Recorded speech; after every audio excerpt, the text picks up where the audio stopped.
Halo, selamat malam semuanya. Kembali lagi sama obral-obrolan part 3. Oke, jadi ini sudah obral-obrolan yang ketiga. Ya, halo Mbak Novi, Shefrina. Untuk malam ini kita akan membahas tentang ini ya, nanti obrolannya bareng sama Punakawan. Jadi Punakawan itu bukan pewayangan. Di sini kita mau bahas tentang aksi sosial. Jadi aksi kemanusiaan yang dilakukan oleh Punakawan. Ini sangat menarik karena Punakawan ini diambil dari karakter pewayangan, hanya saja kegiatannya itu berkaitan dengan aksi sosial. Dan kemarin ada banyak sekali kegiatan-kegiatan yang dilakukan oleh Punakawan ini di tengah pandemi COVID-19 dengan banyak agenda kayak misal dari bantuan-bantuan sosial, terus partner partner promosi seperti itulah. Nanti kita akan mengupas banyak hal tentang itu. Jadi stay saja ya, oke? Nah, sodako inilah kuota gitulah ya buat buat mantengin ini.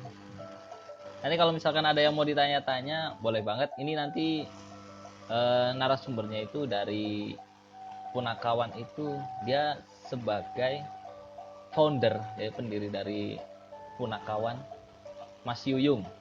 Mas Yuyung ini luar biasa. Dia sangat aktif sekali di bidang sosial. Ini Mas Yuyungnya belum nongol ya, Rashid. Ini lagi nunggu Sid. Ini Mas Yuyungnya. Waduh, ini meta kon apa? Nah ini nih Mas Yuyung. Nanti ya Gi, nanti tanya-tanyanya bisa via chat kalau misalkan nyimpang dari pembahasan, oke? Ini saya panggil Mas Yuyung.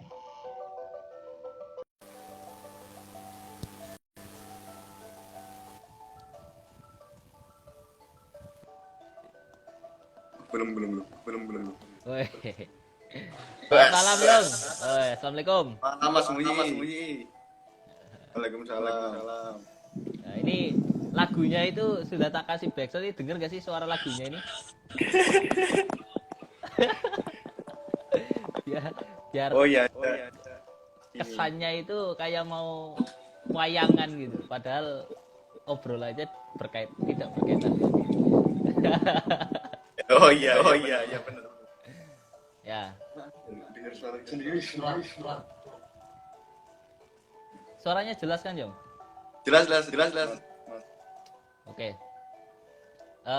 Jadi ini tadi saya sudah nyampein lah, udah menjelaskan tentang Punakawan, aktivitas dari Punakawan ya sedikit gambaran aja gitu sama terkait Yuyung. Jadi ini Yuyung ini founder dari Punakawan. Wah, mantap. Founder. Ya, di obrolan part 3 ini kita kupas saja lah ya, kupas tentang Punakawan langsung aja. Mungkin Punakawan itu apa gitu? Kenapa ngambil dari karakter ini, Mas Yuyung? Kenapa ngambil dari karakter pewayangan gitu? Oh iya. Ya, ini langsung berarti Mas ya? Ya langsung aja lah biar nggak lama. Oke. Iya. Sebenarnya ini dulu sih, pengen nyampein dulu kalau Punakawan ini dibentuk atau diinisiasi lah sama beberapa orang, termasuk Mas Ilham Cepu, terus ada Mas Aul, terus ada Mas Sandi dari Udinus, Mas Munte, juga ada beberapa teman lain, Mas Wahyu. Jadi kita sebenarnya berangkat bareng-bareng untuk waktu itu gini Mas. Kan keresahan yang kita rasakan itu kan sebagai mahasiswa waktu itu mengalami apa ya ibaratnya dampak secara finansial ya terutama. Ya. Mm-mm. Yang terutama orang tuanya yang mungkin mengandalkan daily income kayak gitu. Makanya eh, saya dan beberapa temen itu berpikiran, oh kenapa kalau kita nggak bikin social movement aja kayak gitu. Kebetulan waktu itu di Undip itu belum ada dan di Semarang itu waktu itu belum ada ya. Maksudnya kalau di kota-kota lain, misal kayak Bandung, Jogja itu udah banyak pergerakan seperti itu gitu. Cuman waktu itu di Semarang belum ada gitu mas. Makanya kita wah ini kayaknya kita nggak bisa nunggu organisasi lain ataupun yang kayak semisal BEM dan sebagainya untuk memulai. Tapi kita harus bisa menstimulus dulu lah kayak gitu. Makanya kemarin itu kita mulai di awal April itu kita mulai untuk campaign di media sosial kayak gitu.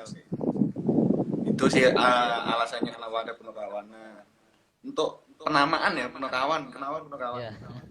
Nah itu ada beberapa ini ya sudut pandang sih yang dipakai. Kalau dari sudut pandang pewayangan kan Punokawan itu kan terdiri dari 4 karakter tokoh. Ya. Kan ada Semar, Gareng, Petruk, Bagong. Nah, di situ itu mewakili apa namanya karakter manusia kayak gitu.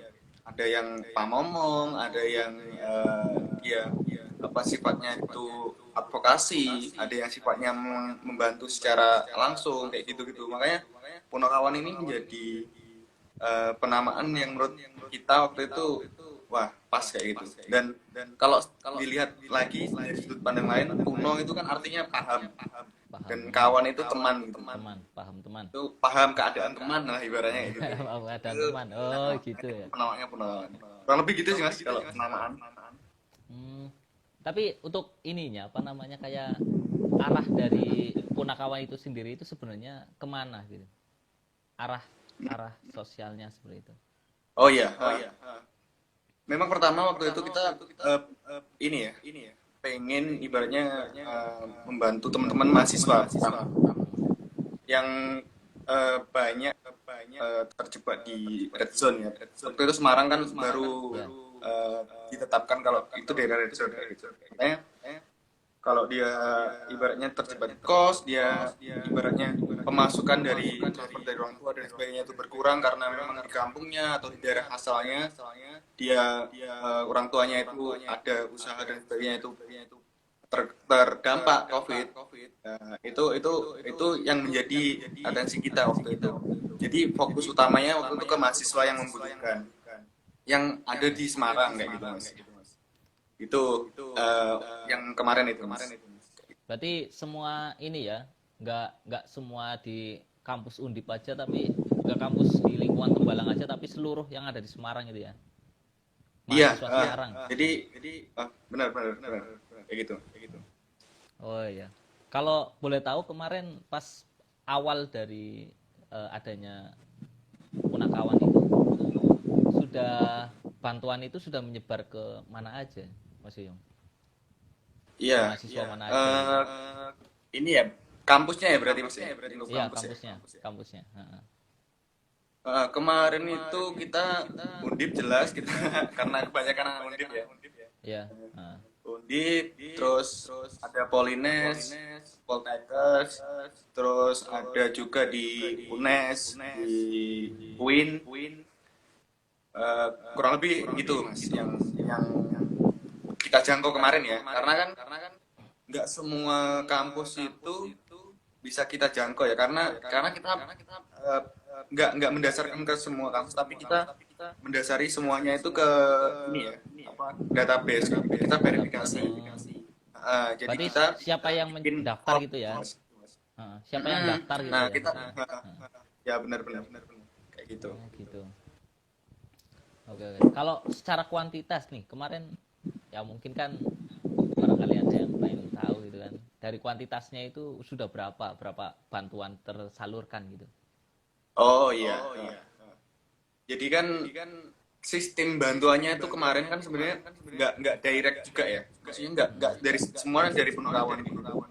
Jadi kita juga ngadain juga kerjasama, misal kayak di Undip, terus di Polines kayak gitu. Itu kita kerjasama sama universitas ataupun organisasi intra mereka, misal BEM dan juga pihak rektorat kayak gitu. Terus misal contoh di Undip kemarin itu kita kerjasama sama rektorat kayak gitu mas. Jadi kita memberikan database, oh ini loh teman-teman mahasiswa Undip yang membutuhkan bantuan kayak gitu. Waktu itu kan di Undip belum ada gitu. Makanya kita meminta untuk dari rektorat itu untuk segera menurunkan bantuan gitu. Kita udah siapkan apa namanya tim lapangan dan juga database-nya. Jadi mereka nggak usah terlalu apa ya susah-susah untuk mengumpulkan pendataan, memverifikasi. Kita sudah lakukan itu gitu. Jadi mereka tinggal menurunkan dana ataupun menurunkan logistiknya aja. Nanti kita yang distribusiin. Kalau totalnya ya kuantitas itu kemarin dari Punokawan dan juga dari kerjasama yang kita lakukan itu ada sekitar 1.200-an paket sembako ya mas yang udah ini terdistribusi ya. Oh, lumayan banyak ya. Alhamdulillah. 500-an. Oh, mantap memang. Ya. Lah terus ini ke depan ini kalau misalkan saat ini kan mungkin banyak mahasiswa yang sudah pada pulang gitu kan, maksudnya yang dulu nggak bisa pulang sekarang udah pada pulang juga gitu kan. Nah sekarang arah nanti ke depannya Punakawan mau bikin program seperti apa nanti? Oh iya, jadi untuk ke depan kita memang apa ya mencoba untuk beradaptasi lah, kayak kita mencoba format baru yang sekiranya masih bisa tetap di bidang kemanusiaan kayak gitu. Nah, kalau kemarin memang kita fokus ke mahasiswa karena banyak mahasiswa yang masih dia membutuhkan apa ya survival kit lah gitu kan untuk bertahan di Lembah. Tapi kan sekarang udah mulai mereda dan sebagainya dan mulai dibuka ke apa transportasi ke daerah-daerah dan kalau dilihat memang juga udah banyak yang pulang kayak gitu ya. Makanya ini arahnya kita ke kreatif campaign untuk mengangkat UMKM yang sebelumnya itu sudah terdampak duluan kayak gitu mas. Jadi yang pertama kita menolong orangnya, yang kedua yang selanjutnya kita menolong UMKM-nya gitu. Dengan cara kita mendigitalisasikan produk-produk mereka gitu. Jadi kan kebanyakan UMKM ini masih berkutat di pasar konvensional yang masih sangat tradisional. Trendnya itu masih apa ya masih sangat konvensional banget, umum gitu mas. Belum ada sentuhan teknologi. Makanya kita dengan adanya media sosial dan ada tim juga yang bisa membangun membranding itu, kita mencoba untuk menjembatani lah kayak gitu. Kita mewadai UMKM itu untuk bisa memperkenalkan produknya untuk bisa lebih banyak engagementnya kayak gitu mas lewat itu. Makanya kita pengen mengangkat spirit UMKM ini harus bisa kita prioritaskan karena itu menjadi penyelamat terakhir ketika memang perekonomian negara itu sedang nggak bagus gitu. Makanya kita fokusnya ke UMKM untuk ke depan mas gitu. Selain nanti sebenarnya ada gagasan juga terkait untuk ke membantu mahasiswa yang ini kan sekarang KKN di daerah masing-masing. Nah itu ada beberapa problem juga yang memang kemarin kita dengar dan juga kita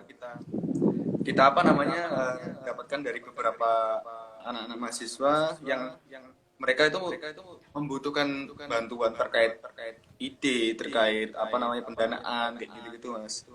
Jadi kita juga akan fokus juga ke membantu teman-teman yang KKN ya. Gitu. Iya. Nah ini kalau misalkan ada UMKM gitu nih, ada UMKM yang pengen bergabung, dalam artian pengen bergabung itu nanti ada caranya bagaimana, terus feedbacknya itu seperti apa gitu, timbal baliknya seperti apa gitu. Ya jadi kalau semisal nanti ini ya ada UMKM yang kayak kayaknya aku pengen gabung kayak gitu.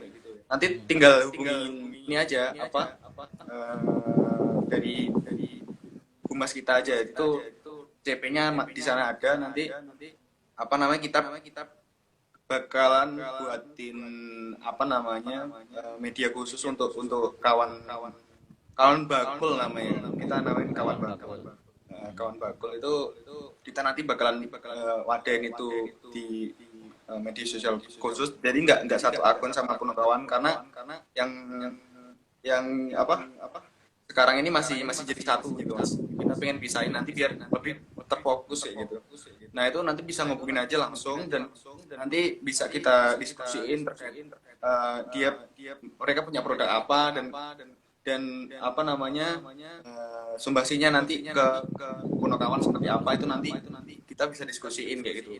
Kalau kebanyakan sih memang dari teman-teman UMKM itu selain mereka juga pengen tetap berjualan, itu mereka juga pengen membantu gitu mas, pengen membantu gerakan punakawan ini, karena kita nggak serta merta kayak langsung melepaskan apa namanya bantuan ke orang-orang yang benar membutuhkan, karena itu masih menjadi concern utama kita juga gitu. Tapi kita mengemas itu dalam bentuk creative campaign dari kerjasama sama UMKM itu.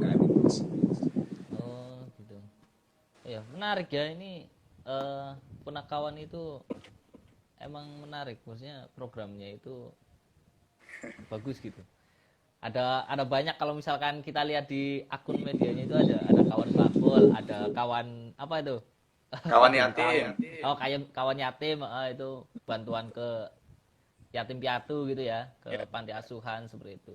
Itu menarik gitu. Jadi ini yang sebenarnya banyak, harusnya banyak organisasi juga melihat peluang seperti ini, maksudnya di tengah-tengah pandemi ini kan ada ini kan apa namanya, ada perubahan mindset lah gitu, maksudnya harus ada perubahan mindset, harus ada perubahan cara berpikir dari organisasi khususnya itu kan ya. Jadi punakawan ini itu bisa dibilang itu memberi contoh gitu, memberi contoh buat teman-teman organisasi atau teman-teman yang ada di sosial gitu kan, bergerak di bidang sosial ini, untuk ternyata walaupun pandemi ini seperti ini, walaupun ini dalam kondisi seperti ini, tapi kita masih bisa gitu, masih bisa mengabdi gitu, masih bisa terus memberikan manfaat buat banyak orang seperti itu, dengan cara ya seperti tadi punakawan sudah memberikan contoh yang bagus gitu.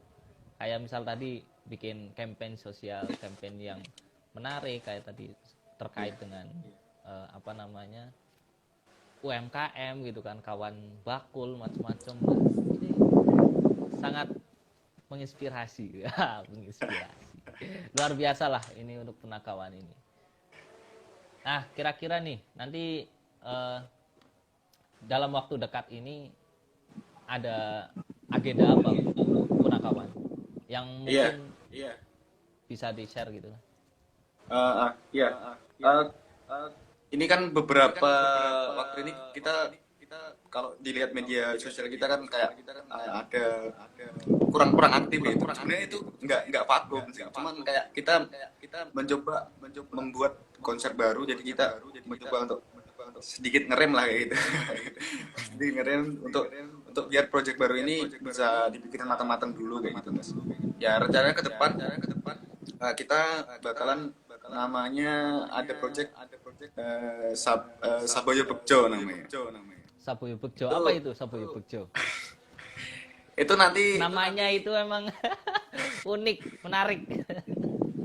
Iya, itu nanti ditunggu aja di apa namanya di akun Punakawan, nanti kalau yang penasaran kayak gimana project itu, nanti kita bakalan share di akun Punakawan gitu. Untuk sekarang masih proses ini ya, membangun, jadi harus apa fokus dulu kayak gitu mas. Nanti tunggu aja. Nah itu tapi gambarannya kayak gini sih mas. Itu kayak yang aku sampaikan tadi.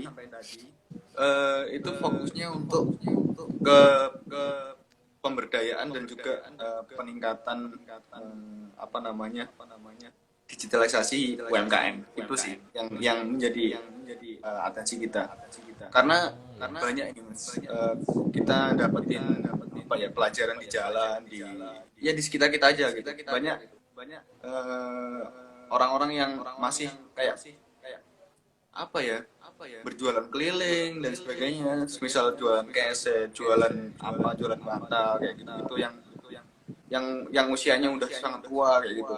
Itu kan sangat kasihan kayak gitu. Makanya orang-orang seperti itu yang masih punya spirit untuk eh, berusaha untuk bisa makan tiap hari dengan mengandalkan tenaganya kayak gitu untuk jualan keliling, itu kita sangat mengapresiasi mereka gitu. Makanya kita pengen membantu mereka untuk ayo kita wadahi lewat digital untuk bisa meningkatkan penjualan apa namanya kawan-kawan yang berjualan seperti itu kayak gitu Mas. Nanti untuk apa namanya gambaran besarnya seperti itu sih. Nanti eh, seperti apa fixnya nanti ditunggu aja di Iqbal. Insya Allah minggu depan kemungkinan udah bisa. Oh, Itu sih rencananya. dalam waktu dekat ini ya. Ya. Ya, oke. Menarik. Ini live ini tuh harusnya disponsori sama susumu ini susumu Oh iya. betul-betul ini. Tapi susunya kok nggak nyampe sini gitu loh. Ya susu mana nih? Ya itu silakan lah buat teman-teman yang mau beli susumu itu bisa ke akun susu segarmu ya. Tapi memang ini si Ogza dari usahanya Mas Ogza. Susu segarmu ya. Luar biasa ya. Jadi buat teman-teman kalau misalkan nanti ada yang mau gabung dengan Punakawan terkait UMKM-nya, UMKM digitalisasi UMKM ya, itu bisa segera ini saja Pak, hubungi dari ini ya Instagramnya ya. Iya. Kemarin itu pas lagi live kemarin itu yang 1-2 itu ada ini yang jualan-jualan itu kadang nongol di sini, tapi kok ini sekarang malah nggak ada. Ini harusnya kesempatan baru ya. Malah nongol. Ya kemarin ada yang jualan-jualan apa gitu itu nongol gitu. Ini malah kosong. Ya ini menarik sih, Yung. Jadi mungkin ini juga nggak bisa lama-lama ya karena ini kan cuma waktunya 1 jam. Jadi kalau misalkan terlalu lama juga nanti teman-teman yang baca, yang lihat juga agak bosan.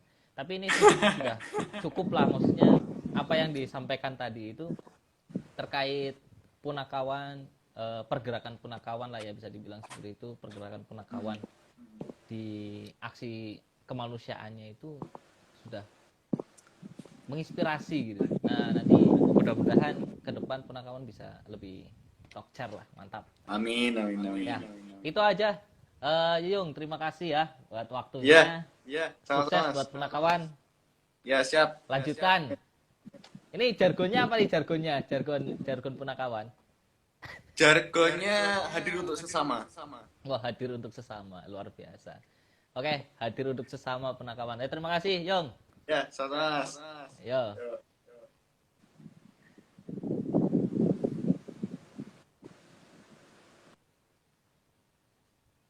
Ya, jadi tadi sudah ini ya, udah bahas tentang punakawan. Jadi punakawan itu memang sangat bagus ya. Kalau misalkan teman-teman yang penasaran buka aja akun Instagramnya itu ada banyak kegiatan gitu. Kemarin pas awal-awal pandemi itu kegiatan yang dilakukan ya seperti tadi sudah disampaikan bahwa ada sampai 1.500 paket sembako itu sudah dilakukan. Padahal punakawan itu masih baru gitu, masih baru ketika masa-masa pandemi. Dan ini membuka peluang juga buat teman-teman. Barangkali ada yang mau ngasih bantuan seperti itu ke masyarakat yang membutuhkan di lingkungan Semarang, khususnya bagi mahasiswa di Semarang yang terdampak COVID, kayak misal UMKM seperti itu, bisa langsung hubungi punakawan ini. Nah, punakawan ini insya Allah bakal membantu banget lah gitu. Ya itu aja sih. Terima kasih buat waktunya. Semoga informasi ini membantu untuk teman-teman yang melihat. Nah, ini jersey-nya kakak, wah ini pasti dari ini nih yang udah bekerja sama dengan punakawan nih di jersey loh, luar biasa. Emang punakawan itu the best. Oke, terima kasih. Sampai jumpa di obrolan part 4 ya. Tunggu aja nanti part 4 siapa bintang tamunya. Keren sekali bintang tamunya. Ya, terima kasih. Wassalamualaikum warahmatullahi wabarakatuh.